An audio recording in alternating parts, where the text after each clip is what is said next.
বন্ধুরা, আশা করি সবাই ভালো আছেন। তো বন্ধুরা, এখন যে ছবিটার বিষয়ে কথা বলবো সেই ছবিটার নাম হচ্ছে ভালোবাসা এক্সপ্রেস, যেটা রিলিজ করেছিল ঠিক এই মুহূর্তে সালটা মনে নেই। তো ভালোবাসা এক্সপ্রেস যে ছবিতে অভিনয় করেছেন সাকিব খান, অপু বিশ্বাস এবং মিশা সওদাগর। তো এই ছবিটাকে নিয়ে এখন কথা বলবো। তো এই ছবিটা দেখুন, খুব একটা আহামরি কিছু ছবি না, তবে সাকিব খানের ছবি যে ধরনের হতো সেই হিসাবেই ছবিটা হয়েছে। এবং ছবিটা যদি আপনি সাকিব খানের ছবি দেখতে ভালোবাসেন এবং সাকিব খানকে যদি আপনার ভালো লেগে থাকে, অবশ্যই ছবিটা আপনি দেখতে পারেন। ছবিটা আপনার ভালো লাগলেও লাগতে পারে। তো এই ছবিটা ভালোবাসা এক্সপ্রেস, এই ছবিটা আমরা একটা প্রেমের সিনেমা দেখতে পাই। এবং এখানে আমরা প্রথমেই শুরুতে যে সিনেমাটা দেখতে, দুটো পরিবার রয়েছে, একটা হচ্ছে মির্জা পরিবার, একটা খান পরিবার। এবং দুই পরিবারের মধ্যে বিরাট বড় দ্বন্দ্ব, বিরাট বড় ঝামেলা রয়েছে। এবং সেই ঝামেলাটা রয়েছে কী কারণে সেটাও জানতে হলে সিনেমাটা দেখতে হবে। এবং দেখা যায় যে সেই সেই সিনেমারই মানে আমরা দেখতে যে মির্জা মির্জা পরিবারের একজন কন্যা, যে ক্যারেক্টারটা হচ্ছে অপু বিশ্বাস, সে প্রথমেই ছুটছে এবং তাকে কিছু ভিলেনে তাড়া করেছে।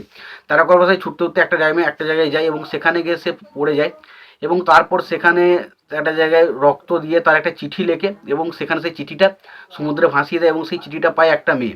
এবং মেয়েটা যখন চিঠিটা পায়, তার পরবর্তী সময় মেয়েটা সেই চিঠিটা নিয়ে ভালোবাসার গন্ধ এসব বিষয় পায়। এবং হঠাৎ করে আমরা দেখতে পাই যে একটা জায়গায় ভালোবাসা নিয়ে একটা সম্পর্ক মানে বাধার সৃষ্টি হচ্ছে। এবং সেই জায়গাতে রেড বাহিনী বলে একটা বাহিনী রয়েছে, সেই বাহিনীটা সেখানে আসে এবং সেই বাহিনীর প্রধান হচ্ছে সাকিব খান।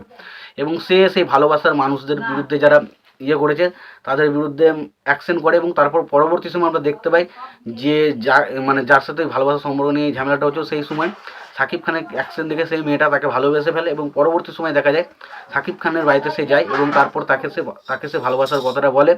তখন সাকিব খান সেই বিষয়টা শোনার পর সে বলে যে আমি এই বিষয়টা নিয়ে কি মানে কোনো কথা বলতে পারবো না, কারণ আমি এই বিষয়ে তোমায় ভালোবাসতে পারবো না, তার কারণ আমার ভালোবাসার মানুষ একজন রয়েছে।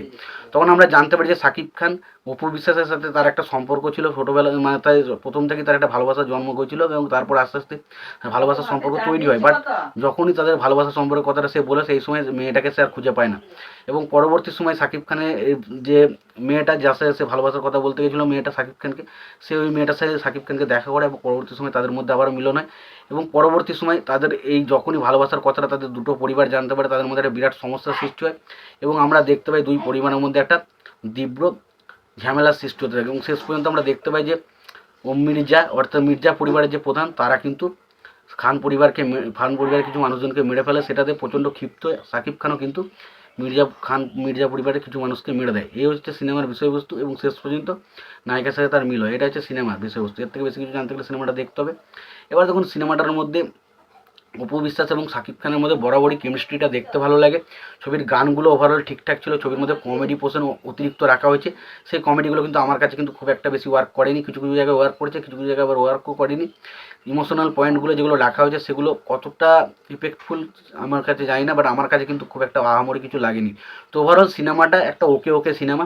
যদি না দেখে থাকেন অবশ্যই সিনেমাটা দেখতে পারেন। সিনেমাটা দেখে থাকলে আপনাদের কেমন লেগেছে সিনেমাটা জানাতে ভুলবেন না। ভিডিওটি ভালো লেগে থাকলে লাইক কমেন্ট শেয়ার করে দেবেন। চ্যানেলটা নতুন হয়ে থাকলে অবশ্যই আমরা চ্যানেলটা সাবস্ক্রাইব করে নিয়ে পাশে বেল আইকনটা অবশ্যই প্রেস করে দেবেন। ভালো থাকবেন, সুস্থ থাকবেন, দেখা হচ্ছে পরবর্তীতে।